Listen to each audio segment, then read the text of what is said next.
अस्सलाम students, welcome back to Ijaz bio academy. हम discuss कर रहे थे होम्योस्टैसिस के चैप्टर को, जो कि सेकंड ईयर का चैप्टर है होम्योस्टैसिस। इस होम्योस्टैसिस की हमने डेफिनेशन पढ़ी, हमने इसको समझा, इसमें हमने कंपोनेंट्स पढ़े कि इसमें रिसेप्टर होते हैं, कंट्रोल सेंटर होता है, इसमें जो रिस्पांस जनरेट करता है, फिर इफेक्टर्स होते हैं जो कि दोबारा से एम्प्लॉय करते हैं उस रिस्पांस को हम फीडबैक मैकेनिज्म कहते हैं। फीडबैक मैकेनिज्म जो है वो क्या होता है, और उसमें दो तरह के मैकेनिज्म है, नेगेटिव है, पॉजिटिव है, वो पूरा हमने डिस्कस किया है। अगर किसी से वो लेक्चर मिस हो गए हैं तो दोनों लेक्चर्स की जो लिंक है वो नीचे डिस्क्रिप्शन में दिए गए हैं, आप जाके उनको क्लिक करें, पहले उन लेक्चर्स को समझें, फिर उसके बाद आप आएँ इस लेक्चर को जो है अभी हम कंटिन्यू करते हैं और इसी को समझने की कोशिश करते हैं। और जो हमारा आज का जो टॉपिक है वो होगा फैक्टर्स, और फैक्टर्स पे कि कौन कौन से फैक्टर्स हैं, और इसके साथ हम किसी एक फैक्टर को थोड़ा सा डिटेल में भी लेके चलेंगे। तो स्टार्ट करते हैं फैक्टर्स से। तो मेनली बॉडी में कौन से ऐसे फैक्टर्स हैं जो कि होम्योस्टैसिस कंडीशन में ज़्यादा से ज़्यादा फ्लक्चुएट होते रहते हैं और उनकी रेगुलेशन बहुत ज़्यादा इंपॉर्टेंट होती है। तो सबसे पहले जो फैक्टर है वो क्या होगा, वो हमारे पास होता है सोल्यूट्स और वाटर की कंसंट्रेशन है। सोल्यूट्स की कंसंट्रेशन या वाटर की जो कंसंट्रेशन है, ये बहुत इंपॉर्टेंट फैक्टर है जिसमें बॉडी जो है वो अपने सोल्यूट्स की अमाउंट को मेंटेन रखती है और वाटर के अमाउंट को मेंटेन रखती है। ठीक है, तो इसको डिराइव किया सोल्यूट्स को, चूँकि हम इसको किसी एक वर्ड से इसको डिनोट करते हैं, उसको हम कहते हैं ओस्मो। ठीक है, तो होम्योस्टैसिस चूँकि हमने कहा था कि it is mainly the phenomena in which the regulation occurs. ठीक है, to bring back the values और the amount to their set point.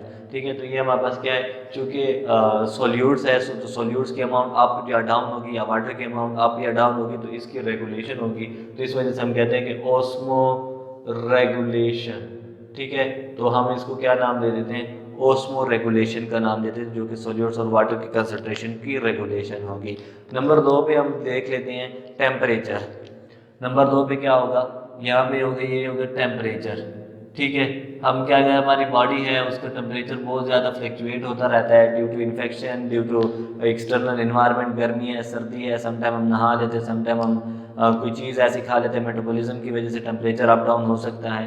तो anything which can produce change in temperature, and temperature have to be regulated to come back to its set point.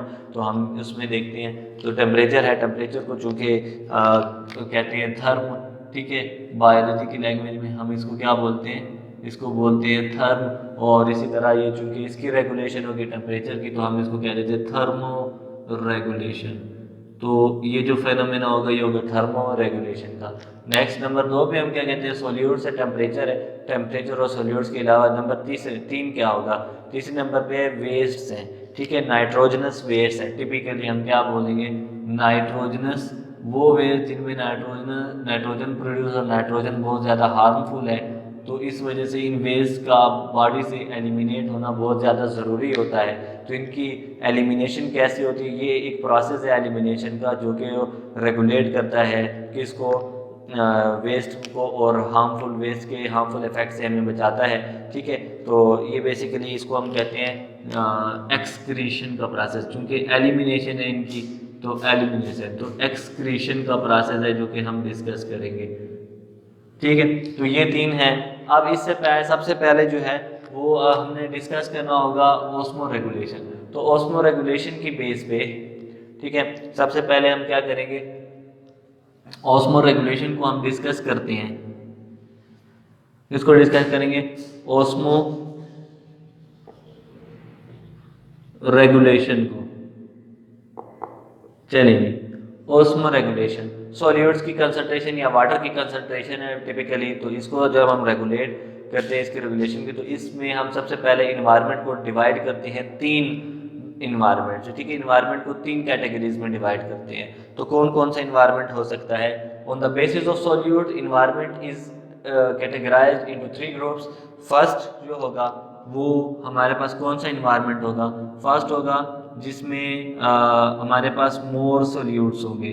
क्या होंगे, for example more solutes होंगे और less water होगा। Less क्या होगा, water होगा। ठीक है, दूसरा जो कंडीशन है जिसमें सेम सोल्यूट्स होंगे ठीक है, सेम इसमें सोल्यूट्स होंगे और सेम इसमें क्या होगा, वाटर मौजूद होगा। ठीक है, तो ये सेम सॉल्यूट्स और सेम वाटर मौजूद होगा। तीसरे नंबर का जो इन्वायरमेंट है जिसको हम डिवाइड करें तो हम कहते हैं कि इसमें जो है वो लेस अमाउंट ऑफ सोल्यूट होंगे और मोर अमाउंट ऑफ वाटर होगा। चलेंगे, तो अब इनको हम नाम दे देते हैं, क्योंकि मोर का वर्ड है, क्या है ये, मोर। ये जो मोर का वर्ड है इसको हम सिंपली कह देते हैं, फॉर एग्जांपल ये क्या है, ये इसको हम कहते थे हाइपर। हाइपर मीन्स ज़्यादा, मैनी, ओके ना, वो हाइपर हो गया, ज़्यादा हो गया, गुस्सा हो गया वो, तो हाइपर इज मोर। ठीक है, हाइपर, ठीक है, हाइपर। सोल्यूट्स है तो सोल्यूट्स को हम क्या कहते हैं, टॉनिक कहते हैं। क्या कहते हैं, टॉनिक। टॉनिक किसको कहेंगे, सोल्यूट्स को कहेंगे। तो ये क्या हो गया, हाइपर टॉनिक। ठीक है, वो इन्वायरमेंट, ये कौन सा इन्वायरमेंट है, ये इन्वायरमेंट नंबर 1 जिसमें मोर सोल्यूट लेस वाटर होगा। Number 2 iso, same. सेम किसको कहते हैं, आइसो। सेम के लिए हम कौन सा वर्ड यूज कर रहे हैं, आइसो। सोल्यूट्स के लिए कौन सा वर्ड यूज कर रहे हैं, टॉनिक।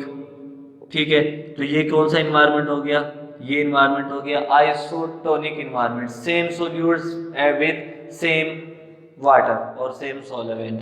फिर हमारे पास लेस है, लेस के लिए हम एक वर्ड यूज करते हैं और इस वर्ड को हम क्या कहते हैं, हाइपो। लेस के लिए कौन सा वर्ड यूज किया जाता है, हाइपो। सोल्यूट्स के लिए कौन सा किया जाता है, टॉनिक। तो इसको हम क्या कहेंगे, ये होगा हाइपोटोनिक। ठीक है, हाइपोटोनिक इन्वायरमेंट, यानी कि वो इन्वायरमेंट जिसमें लेस अमाउंट ऑफ सोल्यूट्स है and more amount of water मौजूद है। तो ये 3 इन्वायरमेंट हैं, इन 3 इन्वायरमेंट को थोड़ा सा देख लेंगे। इसकी समझ तो आ ही गई होगी कि अब इसके अगर हम डिफाइन करें तो हम इजीली इनको डिफाइन कर सकते हैं कि कौन सा इन्वायरमेंट कैसे होगा। ठीक है, चलें जी। तो फॉर एग्जांपल ये एक इन्वायरमेंट बना लेते हैं हम। यहाँ पे ये क्या हो जाएगा हमारे पास, फॉर एग्जांपल यहाँ पे एक इन्वायरमेंट बना लेते हैं। चले जी, ये इन्वायरमेंट हमारे पास बन जाएगा। यहाँ पे भी एक इन्वायरमेंट हम बना लेते हैं और एक इन्वायरमेंट इस साइड में हम बना लेते हैं। ठीक है, अब इस इन्वायरमेंट में देखें, सिंपली हमने कहा ये जो ब्लैक है, ब्लैक से मैं वाटर को शो करूँगा, ब्लैक से क्या होगा, वाटर को शो करूँगा। और रेड से जो है तो वो मैं किसको शो करूँगा, वो मैं शो करूँगा सोल्यूट्स को। ठीक है, ये लेंगे। ठीक है, अब इसमें देखें, इसमें वो कहते हैं मोर सोल्यूट्स हैं, यानी सोल्यूट ज़्यादा है, तो सोल्यूट आप ज़्यादा कर देंगे। ले हम इसमें क्या कर देते हैं, सोल्यूट को ज़्यादा कर लेते हैं। चलें जी, ये हमारे पास एक इन्वायरमेंट बना है जिसमें सोल्यूट बहुत ही ज़्यादा है। ठीक है, दूसरे साइड पे हम देखें, इसमें लेस वाटर है, तो हम वाटर को देख लेते हैं। वाटर इसमें कितना है, इसमें वाटर बहुत ही कम है, इसमें वाटर क्या है, बहुत ही कम है। अच्छा, इसी तरह हम देखें यहाँ पे सेम अमाउंट ऑफ वाटर होगी, यहाँ पे सेम अमाउंट ऑफ वाटर है, तो इसी तरह इसमें सेम अमाउंट ऑफ क्या मौजूद होगा, सोल्यूट मौजूद होगा। ये ले ली, ठीक है, सेम अमाउंट ऑफ सोल्यूट मौजूद होगा। अच्छा, अब तीसरे इन्वायरमेंट में देखें, तीसरे में वो कहते हैं लेस सोल्यूट है। सोल्यूट क्या है, वो हमारे पास लेस है। ये ले ली, लेस सोल्यूट बनाया, लेस सोल्यूट के साथ साथ हमारे पास मोर वाटर है, तो हम क्या कर देते हैं, हम इसको कह देते हैं, ये लीजिए मोर वाटर।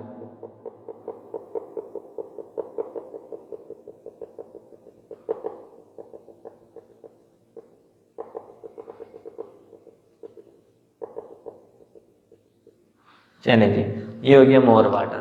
ठीक है, क्लियर है, ये 3 इन्वायरमेंट है। चले, इन 3 इन्वायरमेंट में हम देख लेते हैं, इन 3 इन्वायरमेंट में ये जो 3 इन्वायरमेंट है, फॉर एग्जांपल हमारे पास यहाँ पे एक सेल है और ये कौन सा सेल है, ये प्लांट सेल है। और इस प्लांट सेल में एक सेल वॉल है और दूसरी इसमें क्या मौजूद होती है, ये सेल मेम्ब्रेन इसमें मौजूद है। और इसमें एक बहुत बड़ा लार्ज वैक्यूल मौजूद है, इसमें क्या मौजूद है, लार्ज वैक्यूल मौजूद है, ठीक है। और दूसरे साइड पे हम देखें, यहाँ पे हमारे पास एक क्या मौजूद होगा, एक रेड ब्लड सेल मौजूद है। ये क्या मौजूद है, रेड ब्लड सेल मौजूद है, ठीक है। और इस रेड ब्लड सेल में अगर देखें, इसमें छोटे छोटे वैक्यूल्स होते हैं, इसमें बहुत सारे छोटे छोटे वैक्यूल्स होंगे, ठीक है। अच्छा, नॉर्मल बात है कि अगर हम देखें हर सेल में हमारे पास ऑलमोस्ट जो है वो क्या होता है, हम कहते हैं 85% इसमें क्या मौजूद होता है, वाटर मौजूद होता है राउंड अबाउट, ठीक है। तो ये 85% वाटर है। अब अगर इन सेल को, इन दो सेल्स को अगर मैं फॉर एग्जांपल प्लांट का सेल इस इन्वायरमेंट में रखूँ, हाइपरटोनिक इन्वायरमेंट में, तो क्या इफेक्ट होगा, आइसोटोनिक में रखता हूँ तो क्या होगा, हाइपरटोनिक में होगा तो क्या इफेक्ट होगा। तो सबसे पहले हम इन दोनों सेल को ला के रखते हैं आइसोटोनिक में। आइसोटोनिक में जब इसके ऊपर रखते हैं तो इसमें कोई इफेक्ट नहीं होगा, इसमें क्या है, इधर कोई इफेक्ट नहीं होगा इनके ऊपर, क्योंकि हर चीज सेम है, इक्वल अमाउंट में है, नो इफेक्ट। अब हाइपरटोनिक या हाइपोटोनिक में क्या इफेक्ट होगा, इसके जाने से पहले आप एक असूल याद रख लें हमेशा, कि वाटर हमेशा मूव करता है टुवार्ड्स सोल्यूट। जहाँ पे सोल्यूट ज्यादा होता है वाटर हमेशा उस तरफ मूव करता है, ठीक है। वाटर किस तरफ मूव करता है, वाटर हमारे पास, हम सिंपली कहते हैं कि water always move towards solutes, हमेशा सोल्यूट की तरफ मूव करेगा। इस चीज को आप समझ लें, ठीक है, क्लियर हो गया ये सोल्यूट्स। अच्छा, अब बताएं, अब देखें, अब इसमें बात क्या है, ये तो सोल्यूट्स हो गया। अब अगर मैं प्लांट सेल है, ठीक है, प्लांट सेल को उठा के मैं रखता हूँ जहाँ पे सोल्यूट ज़्यादा है और वाटर कम है, सोल्यूट ज़्यादा है और वाटर कम है। अगर फॉर एग्जांपल मैं ये प्लांट सेल लाता हूँ और मैं इस प्लांट सेल को मैं यहाँ रखता हूँ, तो क्या होगा, सिंपल सी बात है, क्या होगा, यहाँ पे सोल्यूट कहाँ पे ज़्यादा है, सोल्यूट इस टाइम ज़्यादा है इन्वायरमेंट में, इन्वायरमेंट में ज़्यादा है, पानी यहाँ पे ज़्यादा है। तो जितना भी वाटर होगा ना, वो सारा का सारा जो, ठीक है, जो वाटर है, वाटर क्या होगा, सारा का सारा वाटर क्या हो जाएगा, वो किस में चला जाएगा, वो इन्वायरमेंट में चला जाएगा। तो इसकी वजह से अफेक्ट क्या होगा, अब अफेक्ट देखते हैं। अफेक्ट क्या होगा, सेल क्या हो जाएगा, सेल जो है वो, सेल के ऊपर क्या असर पड़ेगा, सेल जो है वो क्या हो जाएगा, श्रिंक हो जाएगा, क्या हो जाएगा, श्रिंक हो जाएगा, ठीक है। आप देखें तो यहाँ पे हम सिंपली कह देते हैं जो प्लांट सेल है ये क्या हो गया, ये श्रिंक हो गया है। क्यों, सारा वाटर निकल गया उसमें, वाटर उसमें था वो सारा 90% उसमें वाटर था, तो वो सारा निकल गया, अब सेल में बचे ही कुछ नहीं, वो श्रिंक हो गया, पिचक गया, ठीक है। सेम इसी तरह अगर मैं रेड ब्लड सेल यहाँ पे रख देता हूँ, यहाँ पे मैंने रेड ब्लड सेल रख दिया, तो रेड ब्लड सेल के साथ भी सेम प्रोसेस होगा कि वाटर सारा कहाँ पे मूव कर जाएगा, इन्वायरमेंट में, क्योंकि वाटर हमेशा किसकी तरफ मूव करता है, सोल्यूट्स की तरफ, जहाँ सोल्यूट ज़्यादा हो, तो सोल्यूट इस टाइम कहाँ पे ज़्यादा है, इसमें ज़्यादा है, क्लियर। चलिए अब आते हैं हाइपोटोनिक इन्वायरमेंट में, ठीक है। तो यहाँ पे दोनों सेल श्रिंक हो गए। हाइपोटोनिक इन्वायरमेंट में हम आते हैं, हाइपोटोनिक इन्वायरमेंट में फॉर एग्जांपल मैं यहाँ पे रख लेता हूँ, सबसे पहले मैं रख लेता हूँ रेड ब्लड सेल, कौन सा रख लेता हूँ, यहाँ पे रख लेता हूँ रेड ब्लड सेल। तो अगर हमें यहाँ को रेड ब्लड सेल मैंने रखा, ठीक है, और इस साइड में मैं रख देता हूँ इसको, कौन सा सेल होगा इस इन्वायरमेंट में, प्लांट सेल रख देता हूँ, ये नहीं जी, प्लांट सेल रख दिया, ठीक है, प्लांट सेल रख दिया। अब होगा क्या, अब सोल्यूट कहाँ पे ज्यादा है, अब सोल्यूट यहाँ पे ज्यादा है, वाटर कहाँ ज्यादा है, यहाँ पे ज्यादा है इन्वायरमेंट में, तो होगा क्या, water always travels towards solutes. तो अब क्या होगा, वाटर किसकी तरफ जाएगा, सेल में जाएगा, सेल के अंदर जाएगा, ठीक है। अब यहाँ पे देखें रेड ब्लड सेल में, चूंकि इसमें सेल वॉल नहीं होती, ठीक है, इसमें क्या है, इसमें सेल वॉल नहीं है, ठीक है, जबकि यहाँ पे सेल वॉल है, ये क्या है, सेल वॉल है, इसके अलावा यहाँ पे एक बहुत बड़ा वैक्यूल भी मौजूद है। ये क्या मौजूद है? वैक्यूल, एक बहुत बड़ा वैक्यूल मौजूद है। ठीक है, तो अब सिंपल सी बात है, जब यहाँ पे सेल वॉल नहीं है तो कोई रिजिडिटी नहीं है, कोई हार्डनेस नहीं है, कोई प्रोटेक्शन नहीं है, तो अंदर जितना प्रेशर बढ़ेगा पानी का, पानी इतना ज़्यादा इसके अंदर चला जाएगा, प्रेशर बढ़ेगा तो ये सेल क्या होगा? स्वेल हो जाएगा। सेल क्या हो जाएगा? सेल का साइज क्या हो जाएगा? ये इंक्रीज कर जाएगा। सेल का साइज क्या होगा? ये इंक्रीज कर जाएगा, और एट द एंड इतना इंक्रीज कर जाएगा कि इसके ऊपर जो इफेक्ट पड़ेगा वो क्या होगा? सेल क्या हो जाएगा? ये बर्स्ट हो जाएगा, फट जाएगा। सेल क्या होगा? फट जाएगा, बर्स्ट हो जाएगा। लेकिन यहाँ पे आप देखें प्लांट सेल है, प्लांट सेल में वैक्यूल है, और वैक्यूल क्या करता है? ये ज़्यादा से ज़्यादा अमाउंट ऑफ वाटर को क्या करता है? ये उसको स्टोर करता है। इसके अलावा इसके ज़्यादा अमाउंट होने की वजह से क्या करता है? ये टर्गर प्रेशर जनरेट करता है। क्या जनरेट करता है?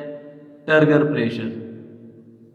अब ये जो टर्गर प्रेशर है, इस प्रेशर को मेंटेन करने के लिए, ठीक है, ये वो प्रेशर है, पानी का प्रेशर है, और ये पानी का प्रेशर यहाँ पे जब आया तो सेल वॉल ना होने की वजह से सेल बर्स्ट हुआ, लेकिन यहाँ पे आया तो यहाँ पे सेल वॉल मौजूद है। तो सेल वॉल क्या करती है? इस टर्गर प्रेशर को मेंटेन करती है, या इसको अफोर्ड करती है, इसको बर्दाश्त करती है, और बर्दाश्त करने के साथ साथ ये क्या दे देती है? ये इसी टर्गर प्रेशर से फ़ायदा उठाती है और सेल को क्या देती है? रिजिडिटी देती है, सख्त कर देती है, सेल को हार्ड कर देती है। ठीक है, तो इस वजह से जो प्लांट सेल के ऊपर इफेक्ट आएगा वो क्या आएगा? प्लांट सेल क्या हो जाते हैं? रिजिड हो जाते हैं। क्लियर है कि हमने ऑस्मो रेगुलेशन में इन्वायरमेंट को 3 कैटेगरीज में डिवाइड किया: hypertonic, isotonic, hypotonic. Hyper means more, tonic means solute, more solute with less water, isotonic means same solute with same amount of water, hypotonic means, hypo means less, tonic means solute, less solute with more water. तो उसमें हमने red blood cell और plant cell को हमने रख के देखा, तो उनके ऊपर हमने अफेक्ट चेक किया, तो वो जब अफेक्ट हमने चेक किया वो क्या कैसा अफेक्ट था, कौन सा सेल कहाँ पे बर्स्ट हुआ, क्या हुआ, ये पूरी डिटेल आपको हमने यहाँ पे समझाई है। होप्स हो कि आपको ये क्लियर हुआ होगा ये कंसेप्ट, और बहुत इंपॉर्टेंट कंसेप्ट है ये। अच्छे खासे इसमें क्वेश्चंस बनते हैं, एमसीक्यूज बनते हैं। ठीक है, तो अक्सर लोग इसमें गलतियाँ होती हैं, तो आप इसको बहुत गौर से सुनिएगा और अपने दोस्तों के साथ इसको शेयर भी करें, लाइक करें और सब्सक्राइब करें। हम आएंगे नेक्स्ट लेक्चर के साथ इंशाल्लाह। तो तब तक के लिए अल्लाह हाफिज़।